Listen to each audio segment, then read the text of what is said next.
Let me tell you of the days of high adventure.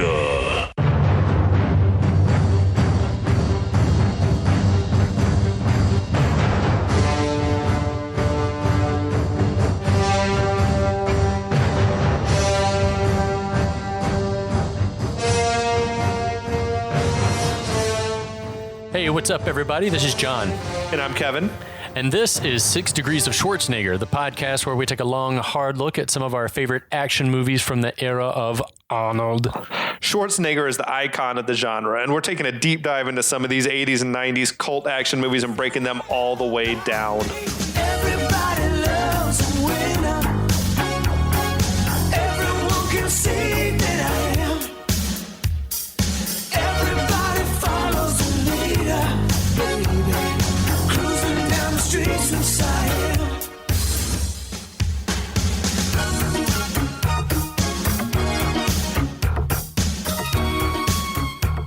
Well, Kevin, my friend, it's good to see you again. How's it going? It's great. How you doing? I'm doing great. I'm over here rocking my Atlanta Braves shirt, mourning the fact that we're not watching some live baseball on the television screen right now. We're still on COVID-19 lockdown. We hope all of you at home are safe and sound, washing your hands, hugging a loved one that lives in your house for the last 14 days only, and kicking back with a cold one and listening to some 6 Degrees of Schwarzenegger with us.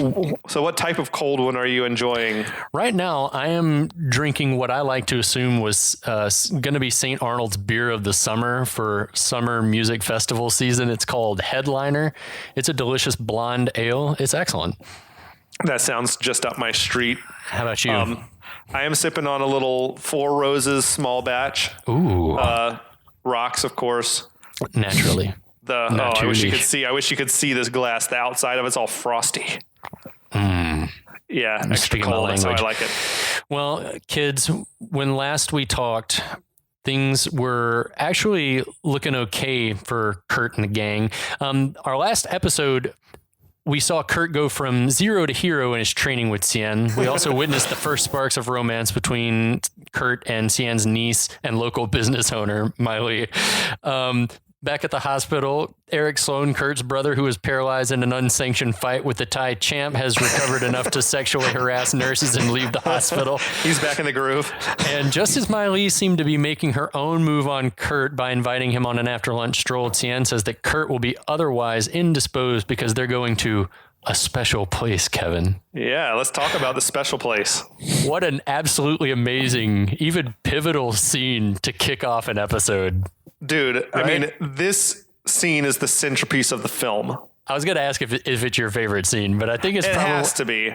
It's like every movie, every one of these movies that we talked about, I feel like has had that scene that's like, this is the scene. This is the moment. This is your meatball sub scene from Point Break. This is your Utah Get Me To from Point Break. This is your Ellis scene from Die Hard. This is that moment. It's all been building to this moment that just makes your jaw drop and you say, what the fuck am I watching right now? My eyes, they deceive me. They betray me. Let's get into it, dude. Let's get into it. Xian takes Kurt to a bar where Freddie Lee and his main henchmen and a bunch of other assorted goons are all hanging out. Yeah, it's sort of like a generic-ish looking motorcycle bar, but it seems to be out in the sticks. Yeah, still. like out in the boonies. Well, everything I feel like it's accessible by boat. Wherever they're supposed to be is the boondocks. Van Damme, if we can just talk for a moment about wardrobe again, is rocking as ever some pleated pants, the highest waisted pants that have ever been made, his black cowboy boots, which we've seen before, and the pièce de résistance is this fucking weird racer back suspender tank top thing. It's so weird. It's got like, I've not seen a dude wearing a racerback tank top probably ever. And then it's got it's like either clips or clasps or like adjustable little, I think it's adjustable hardware on the front where you based can on the size of your pecs and traps. Well, I guess when you're ripped as shit, you wear a shirt like that. I don't know, because you still got to show those muscles off. I have no idea, but it's memorable. But just like looking around, it's a weird. There's like R&B playing. There's one couple couple slow dancing. The bar is like open to the outdoors because the river is right there, which is kind of a cool feature, I guess. Yeah, but it's like you can pull your boat right in. Yeah, and cool. then Freddie Lee now is sporting some sort of multicolored striped silk shirt. And everyone's giving Kurt and Xian the stink eye. Yeah. Right when they roll in there, but they saddle up. Xian just immediately starts ordering drinks. He shoves a drink in front of Kurt, tells him to drink it. Yeah. He takes that shot, and Xian tells him translates to a kiss of death. Yeah. Kurt doesn't seem to enjoy the first one so much. He's like, why would you? It's hot. It's hot. Maybe it's just Fireball or something. Yeah, maybe so. But there's a time lapse cut. It looks like, how many shots do you think the guys have had? The table is full of empty glasses. 6, 7 a piece, maybe 8. Let's because they're also these like little like carafes, like mini carafes. So maybe they each would get like 4 shots per carafe, and they've got a few of those. Oh man, I don't know. I thought Van Damme was pretty decent at acting drunk. Yeah, but I love it that it's at this point where they're however many shots in that he asks what they're drinking, and I'm wondering, is it only then? And so I'm wondering, is this the first time he's asked, or is he so drunk that this is the 5th or 6th time he's asked and he just doesn't remember? He's fucking blackout, dude. So Xian asks Kurt if he can dance, and he's like, "Dance." And he's like, "Yeah, like disco." He's like, and Kurt tells him he's good. I'm good. That's confidence. So Xian says he wants to see just how good he is. He sort of drags him out on the dance floor, grabs a girl by the jukebox and drags her over. They start dancing a little bit, and then Kurt signals to another woman who's clearly with a guy, like, come on and join the party. Oh, God. The song is sort of this weird, straight up, like, James Brown ripoff. Yeah, the song is called Feeling So Good Today by Bo Williams. I'm feeling so good thinking about this scene. Dude, I am feeling so good just thinking about this shit. This, as we said, this is like the most iconic scene from the film. I gotta think. Oh, the dancing, the uncoordinated gyration of the highest degree. It is just... How do you describe this? Sort of his just rhythmless, like hackneyed, weird, like bent over sort of air guitar sometimes, like hip gyrations. And there's a little like pelvic thrusting. I feel like most of his moves seem predicated on like just swinging his hips back and forth. Fuck yeah, that's hot. Nice. Meanwhile, this is happening, but meanwhile, Xian is going around. He's whispering in the other guy's ears in the bar. Yeah, we start to get the up and down looks from Freddie Lee and company and all these guys in the bar. Like, he's getting a lot more evil eyes. But now, once Kurt starts doing splits, you go too far, sir. The locals have had quite enough. The goons have decided they have seen enough. I don't know if it's a cultural thing or if it's just annoying behavior, but a split to me would seem like the least threatening romantic overture a person could do, right? They can't have him disrespecting the bar like this. Do you think that a split maybe in Thai culture at that time meant it's the same as a middle finger? It's the same as I want to make it with your woman. It's universal sign language. So yeah, I guess it's like after split number 7, he gets attacked. That's it. The guys have seen enough. They come at him one at a time. A big old stereotypical action movie bar fight breaks out, but Kurt is just whipping ass on all challengers. Not bad for a dude who's supposed to be drunk on Kiss of Death. Yeah. There's a lot of like roundhousing, lots of flying split kicks, which he uses to knock out 2 guys at once, which is awesome. Incredible. This one guy grabs a bottle or grabs a glass. He breaks it over the bar. And then they cut to a shot and he's just empty-handed again, and Kurt kicks him in the head. Maybe he threw it. We just didn't see it. I like the one guy who decides that his most effective attack is just going to be to pick up a table and just hold it. And then Kurt kicks the table and it knocks the guy out into the river or whatever. Well, I'm bugging about the fact that Freddie Lee's lieutenant gets up to, I guess, kill Kurt with some throwing knives that he keeps in his jacket. Very distinctive knives, like sort of a bronze handle with a little red and like a blue brass handle with some like inset glass or not a precious stone, but those are cool looking knives. But he's gonna kill Kurt. That's the take home. And Freddie Lee stops him. Yeah. Yeah. But why throwing knives? Why not carry a gun? Maybe it's illegal to carry a gun and not illegal to carry knives, but Maybe so. These guys don't seem like they take the law very seriously either. They own the law. They pay the law off. I am the law. I am the law. I'm the law. Oh boy, we'll have to get to that one day too. Yeah, that movie sucks. But anyway, but yeah, as you say, his henchman, he goes for that set of knives, and Freddie Lee stops him. Then that's when Kurt executes one of the most ludicrous moves I've ever seen, which is just that jumping split where he apparently knocks out two dudes on either side of him. I'm a fan. There's no way those guys were anywhere close to actually being hit by that move, don't you? Nah. I mean, I don't know that you could. I don't know that move could physically actually work either. If your legs are really strong, I think it could. Maybe. And if you can jump high enough. But then Kurt plops back down. It takes one last shot. Yeah, to finish his kiss of death. That's when one particularly tattooed, shirtless, tough guy walks up and like sort of puts his hands down on the tabletop.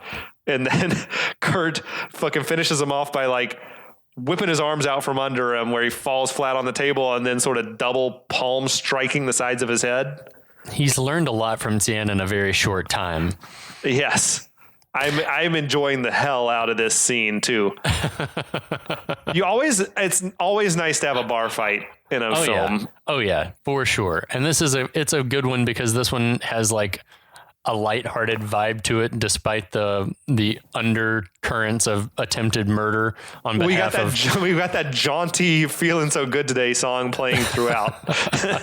But yeah, afterwards, then Kurt he's looking around the bar for Xian. Where the hell is Xian? And Xian has stepped outside. He's talking to Freddie Lee about booking a fight. He's like, you see how good my kid is here. He embarrassed your young fighters. Like, why don't you put him in a match against some of your real fighters? This is like that Miyagi versus Kreese moment in the dojo. Yeah. Yeah, dude. We're going to face off at the tournament. Put your kid up against my kid. So Freddie Lee sort of just gives a nod and leaves. Freddie Lee was played by an actor called Ka Ting Lee, but none of the voice that we hear in this film is him. Right. This is the first time we've really heard him talk in the film, so this is why I bring it up now. Right. But he was voiced by Jim Cummings, right? Legend Jim Cummings. God, he's awesome, man. So I think maybe did more research than I did into Jim Cummings, but I know that he did voices of Winnie the Pooh, Taz, the Tasmanian Devil, and Darkwing Duck. Those are like the staple things that he did in the 90s as far as TV goes, but viewers or fans of Disney from the 90s may remember him as being the voice of Ed the Hyena in Lion King. But more recently, if you're a Star Wars nerd, Jim Cummings is the voice of a character named Hondo Onaka in some of the animated series. So he gets around. He is all over the place. He's fucking, I would love to emulate that career. That's so amazing. Yeah. And did Killer work matching the mouth of the actor? Oh, for real. I did not know until researching that was not just him. Yeah.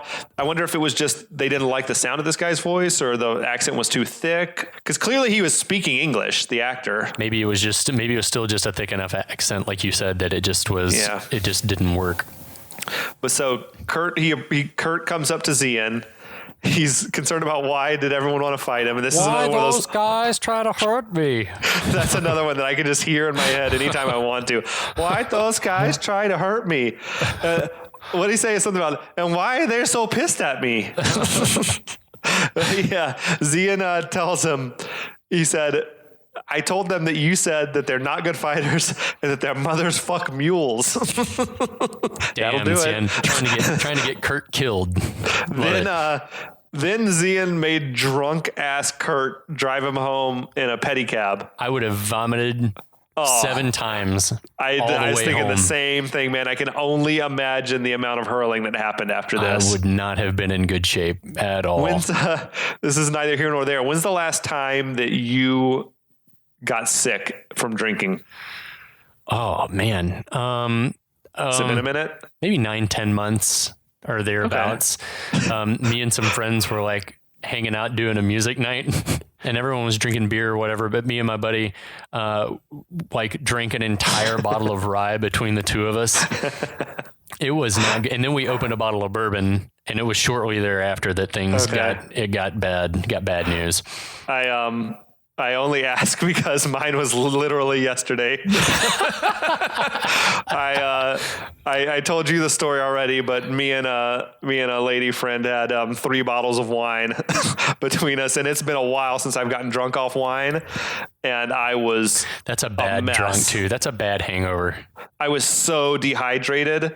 My legs were cramping in the night, like my calves were cramping up. It was not a pretty sight. Yeah. It was one of those where you just like knew that this stuff is coming back up here. Yeah. I woke up the next morning with a nifty scar on my forehead from where I accidentally face planted into a bass drum, and I had "fuck you" written across my forehead. Was that easy to get off? Yeah, thankfully. Oh God. Okay. We'll segue back to the movie somehow, some way here. That's a shame, but anyway. Yeah. So meanwhile, in Thailand, Kurt was in the arena getting ready to fight a guy. His maiden voyage. Yeah. You see the opponents doing that same sort of pre-fight ritual that Tong Po was doing. What'd you call it? Or what'd you say it was? Waikru Ram Muay. Okay. Yeah, it's pretty sweet. It seems for whatever reason, like Taylor is trying to intimidate Kurt. Trying to get him psyched out. Because he's telling him like, oh, this guy seems really mean and tough. I don't know. But they start fighting. Kurt's doing a great job of, as he's trained, to dodge the strikes of his opponent. Yeah. The other guy can't seem to land anything. Yeah, Freddie Lee is looking on with great interest during this as well. Yeah, he's sort of, at first I think he's like, sort of thinks, okay, this is not, this guy's not all that, or whatever. Yeah. Then the two just start exchanging kicks to the ribs. This is a direct ripoff from Bloodsport. Yeah, dude, with the fight against Paco, right? Yeah. Who was also a Muay Thai guy. But yeah, it was one of those where they're going back and forth, one blow for blow, until Van Damme just starts going so fast that the other guy can't keep up anymore. Then Van Damme starts kicking him in the head until he eventually just knocks him out. But yeah, dude, same choreography as Bloodsport. Van Damme was like, that scene worked so well the first time, we're going to do it again. Why change it? But dude, it's not so much Van Damme. Clearly he's got powerful legs, and I'm sure these are powerful kicks, but dude, the sound effects that they use for those strikes are just like boom. It boom, sounds like two hollowed logs banging together. It's just like, yeah, I can't. And they gave Van Damme's kicks a more powerful, heavy sound than the other guys. They've got bass to them. Yeah, dude. It's so crazy. It sounded like it just fucking destroying that guy's ribs. And Freddie Lee is like not happy about this at all. He's pissed. Xian starts the Naksu Cow chant, which Kurt asked, what does it mean? And he's told by Taylor that it means the White Warrior. Anytime someone tries to get the chant started in this movie, their rhythm isn't great, and so it always takes them like a few seconds to like get on the same page about saying it. It's like Natsukao. Yeah. Like, just say it. Yeah, 1, 2, 3. Come on, clap your hands. It caught on. Yeah, eventually. So Kurt is screaming at Freddie Lee that he wants Tong Po, and Freddie Lee just clenches his fist, which I guess that's like universal sign language for it's on. I love the weird fist clench of affirmation, and I want to start bringing that back, like saying make it, because like if someone on a call or something is like, John, we need this brochure copy proofed and edited by 2. Will that work? And I can just go and clench my fist. It's very clear what it means, so that works. It's so weird. Over at the hospital, we see Eric is seeing Kurt's on the front page of this whatever fighting publication that he's reading. Yeah. News travels fast in the fighting world. Dude, I was thinking the same thing. Like, that is pretty quick turnaround on the printing of that. But Eric seems nonplussed to see it. He wads the thing up and throws it away angrily. Why do you think that is? It's I sort of, based on the looks on his face, I think it's equal parts concern and jealousy. Okay. He doesn't like seeing his brother succeed. I think he's jealous because that should be me, like, cause I'm the champ, but also concerned, like, if he's doing this to prove something against Tong Po, then we've already barked up that tree and now I can't walk, Right. So now back at Xian's, Kurt and Xian are training. And when Taylor arrives with Eric and Mylee straight from the hospital, I guess. And that's where Eric congratulates him on his big win last night or whatever. And I'm like, wait, it was nighttime when Eric was looking at the paper. Like, they got that shit turned around quick. It went to press immediately. It was like either, or he was looking at that thing at 5 a.m. or something, maybe, like it had just arrived. But either way, it was incredibly quick turnaround on the fighting publication there in Bangkok. That's crazy. Yeah. But Eric, he gives him he at least pays lip service to congratulating him on the big fight. And Kurt is telling Eric about how everyone was calling him Naksukal, the White Warrior. Yeah, but before he hears about it, he wants breakfast. Yeah, Eric seems pretty ready to just move on from talking about the fighting. He says he's starving, asks them what they've got to eat around here. Would you be willing to try some of Taylor's Jungle Survivor quiche? She asks, like, what's the secret ingredient? He says cobra heads. So I started to Google this and had typed in, are there cobras? And it auto finished in Thailand. That's awesome. And the answer is yes, there are. There are apparently lots of cobras in Thailand. So I don't know if they have some already like packed and ready to go for breakfast, or if they're like the Mylee go get store might sell them. Maybe Mylee sells cobra heads. Daily special on cobra heads. I have no idea. I don't know that I would eat the quiche though. I would eat. Would you go for it? Oh hell yeah. What do you think is the nutritional value in a cobra head? Probably like chicken. I would say. Well, I mean, I don't know. It's like, I don't know. I don't know either, dude. I'd be freaked out by it, but I'm a picky eater. Delicious. Cobra head. Yeah. So they disappear off to make breakfast or whatever. Then we get a cut to Kurt training on his own at the Stone City. And that's the amazing like silhouette shot. That's iconic. Where it's either sunrise or sunset, the amazing like pink skies and Kurt is doing his thing. This probably like the most iconic single image for this movie. I would think so. It's stunning. You see the silhouette of Stone City, you got the pagodas or whatever, and dude with the fucking amazing physique and everything like that. It's beautiful. It's a really, really beautiful shot.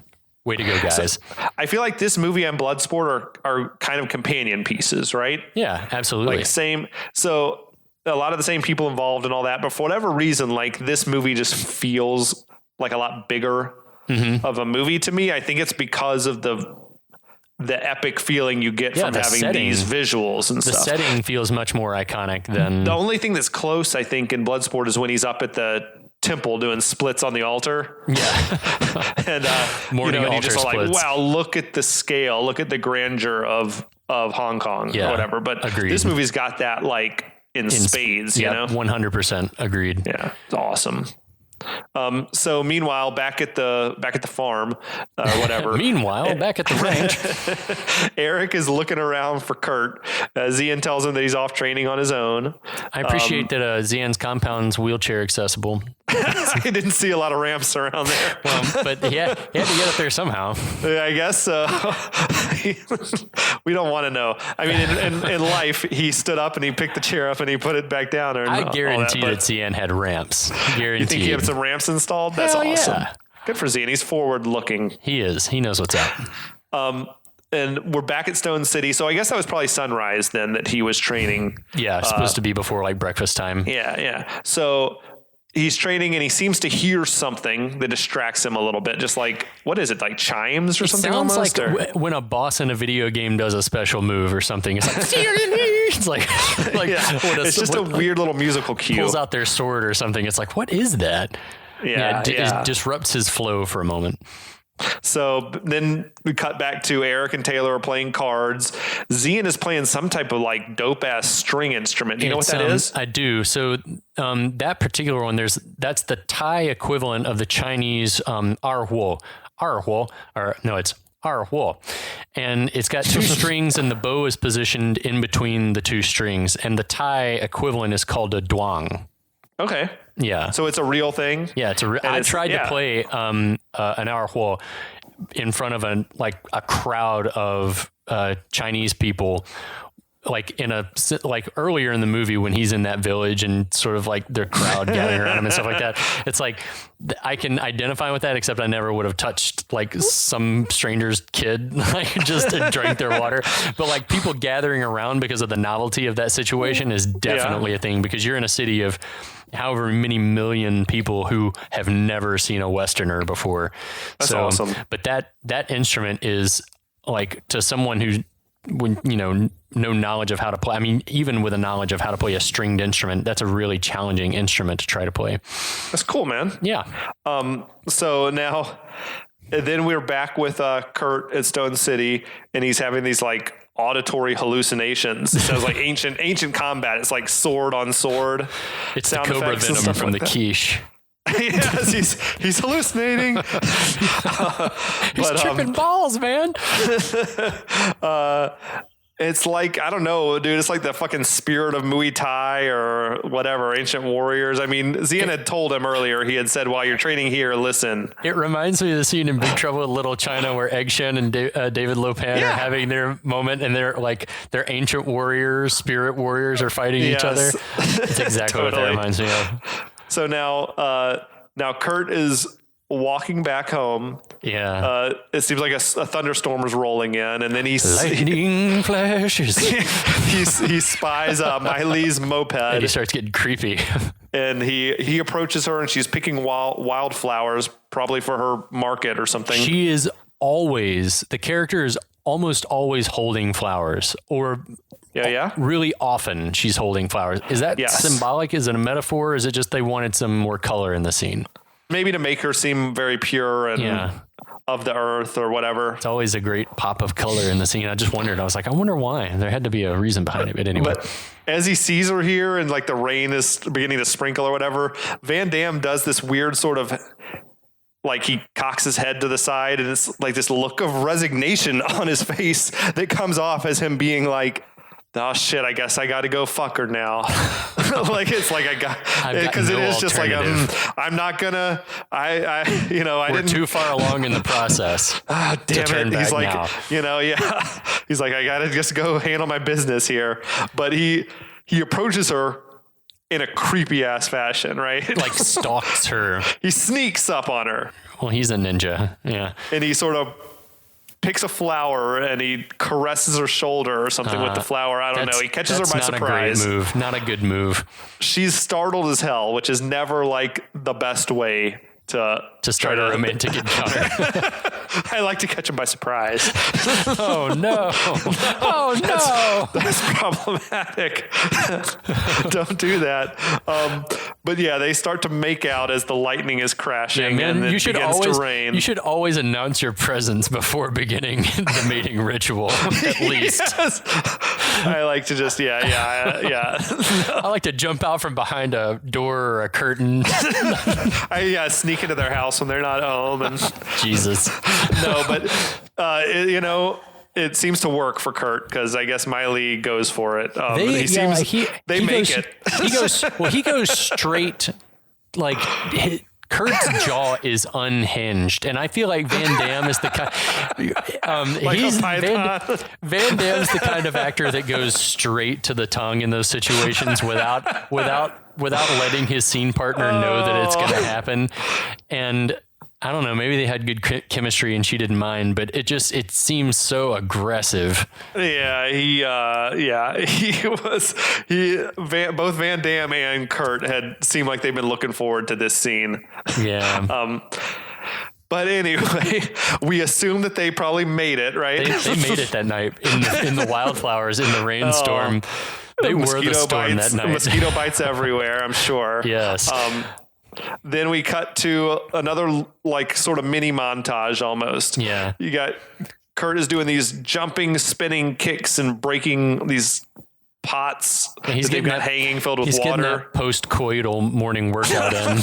He's just feeling extra limber. He's doing all this to the delight of everyone except for Eric, who seems... he's glum. Yeah, he's not impressed. No. So Then we got, this is odd, Kurt asking the dog Kiki if Kiki thinks that he's ready. And the dog barks, the apparent dog equivalent of no. Yeah. If you speak dog, you know. Naysaying ass Kiki. Yeah, for real. Fuck, man. That's like the second interaction with that dog that we've seen the whole movie. It's so weird. And then Kiki runs off and Eric approaches and Kurt says, one day that dog is going to believe in me. It's like getting the approval of the dog is very important to I wish that Kurt. they'd set that relationship up previously, but whatever. We'll go with him it. and the dog. Yeah. The last time we saw them together, he was being chased by that dog with meat hanging from him. Yeah, Eric is come along to tell Kurt that he doesn't want him to fight Tong Po. No, I'm not surprised by this information. Yeah, no. And Kurt says, well, he put you in that wheelchair for life. And Eric says, that's right. And I don't want you in one alongside me. Dude, that's pretty fucking strong logic. It is very strong logic. Dude, and I will also add, Eric's mullet was looking especially luscious in this scene, dude. Yeah, he brought all of his product with him to Thailand, out to the jungle. It was oiled up. Oh my God. Just glistening in the daylight. But so now Eric swallows a lot of pride and he admits that he should have listened to Kurt before when he told him not to fight him. Kurt saying that, I can beat him because I've had the training from Xian. And Eric's saying, Tong Po's not going to let you out of the ring alive. It's just, this back and forth. Why does everyone think that Tong Po is going to murder Kurt? Because of the run-in with the guys earlier at Mylee's store? Probably a little bit of that. Because of the bar?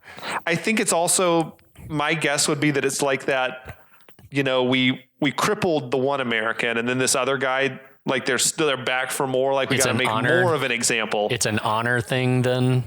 Perhaps, yeah. It's like we got to really make sure these guys never come back around or show, or, prove beyond a shadow of a doubt, I guess, that whatever. Our local fighters are better than these Americans. It then made my logic spin off to ask whether Tong Po had meant to kill Eric and failed. That could be. Or do they think that just now they've insulted Freddie Lee to the point that Tong Po will be under orders to kill Kurt? So, well, the way they just took Eric out and left him on the curb. Yeah. Probably the desired result was that he wasn't going to make it. He was just going to die. Yeah. Right. Thank God for that doctor. Yeah, dude. He did God's work.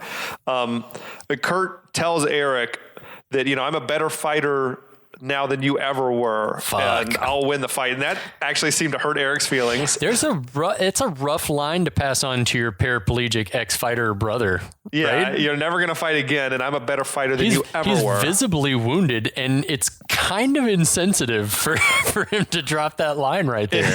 It is a little bit, and he is hell-bent on revenge, basically, is what we're getting from this scene. Like, he's not going to let it go, even though the person who he's trying to avenge is asking him to let it go. Right.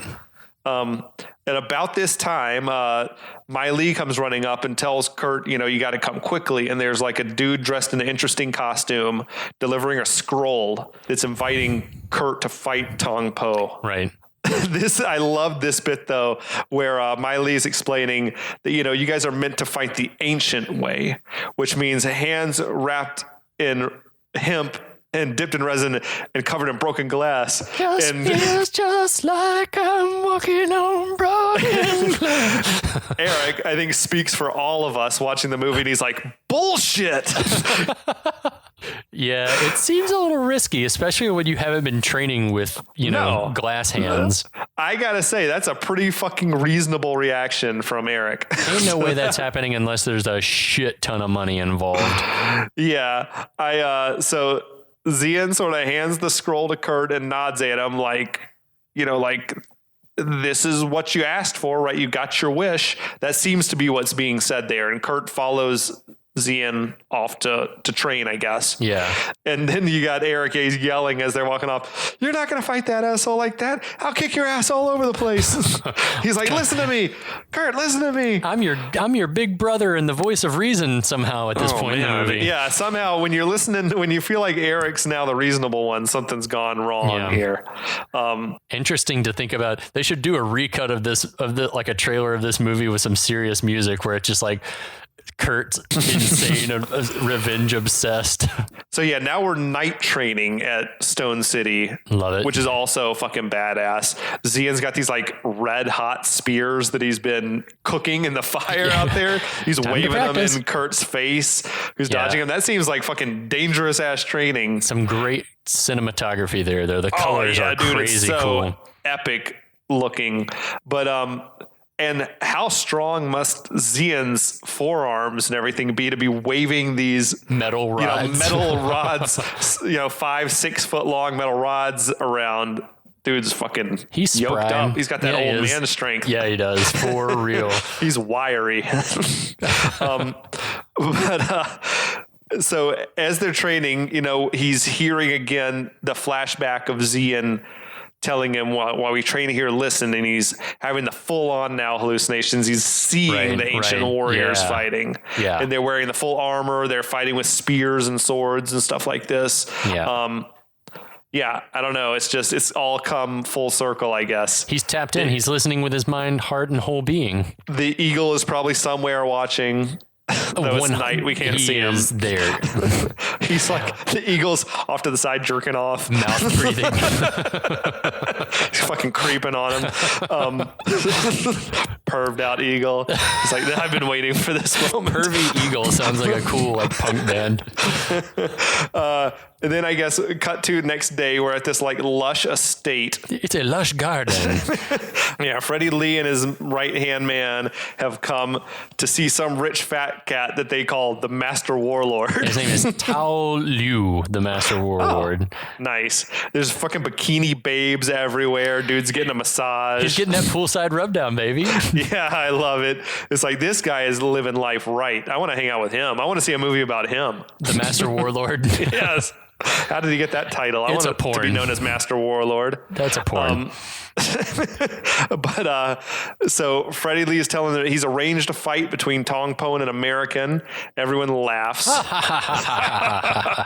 And this is another one that I can hear anytime I want to in my head, where Freddie Lee says, "He has been trained by Chan Chow." And laughter abruptly stops. And then Master Warlord is like, "Chan Chow," which I guess Chan is the pronunciation of Xian. I'm gonna shrug here too. Yeah, it's Xian, Xian, or Xian, and then Chan. Chan Chow. He has been trained by Chan Chow. But yes, he's basically there. He's promised, he's assuring Master Warlord that Tong Po is going to win the fight. He says, they will fight the ancient way. Oh, okay. Yeah, that's fine then. That's fine. Cool. And then he's telling him, I want to borrow $1 million to bet on Tong Po. And the Master Warlord says, "I trust you will not fail me." That's a lot of money for a fight bet. Well, you would think the odds are not going to be good enough to make that very profitable, even if you win. That's a good point. Tong Po doesn't lose. It's like, I'll bet $1 million for the chance to win 50,000. Yeah, it's a good point because, and maybe that's why I'm so awestruck by the amount of money, because there can't be anyone in Bangkok that would think that Tong Po is going to lose that fight, regardless Not to of some American guy. Yeah. Even if he trained with Chan Chow, unless word got around town. Yeah. So then, Master Warlord is saying, "I trust you will not fail me." And Freddie Lee says, "It's all being arranged." We had assurances, sir. No, don't worry your pretty little face, Master Warlord. So now we cut to this awkward scene, or more than awkward. Now we cut to the scene. Mylee has been kidnapped and she's been brought before Tong Po. Tong Po sort of starts to slap her around a little bit. We hear like her clothes ripping. He like smiles and stands and starts to like disgustingly lick his lips. And so I think the writing is on the wall for what's about to happen here to poor Mylee. There's not a whole lot to say about this scene. It's just an unpleasant, revolting scene all around. And to their credit, they didn't show a lot because they didn't need to. We know what kind of monster Tong Po is at this point, and so fuck you, Tong Po, you asshole. Now we're at the bookies' headquarters or the betting parlor or whatever it is, and bets are being laid down for the fight. Freddie Lee enters with his briefcase. He walks straight to the back room, plops that sumbitch down, and opens it up. It's filled with cash, and he says, Tong Po. That's fucking awesome, dude. That's it. So then we cut back to Mylee is back with Xian, and she's crying, and Xian is consoling her, comforting her. Yeah, that's rough. It's a tough scene, dude. And Xian is clearly enraged. But there's not a whole lot he can really do about it. Right. At this point. So at this point, they got to let Kurt be in the zone. It's all on Kurt now to get the vengeance that they all want. So in a fixed up fight that he has no chance of winning, right? Yeah, dude. So we'll leave it here. We'll find out how this fight plays out with Tong Po in the next chapter, the final chapter. Final round. Fight! of our awesome breakdown of Kickboxer. So we'll check you guys out next time. We'll be back.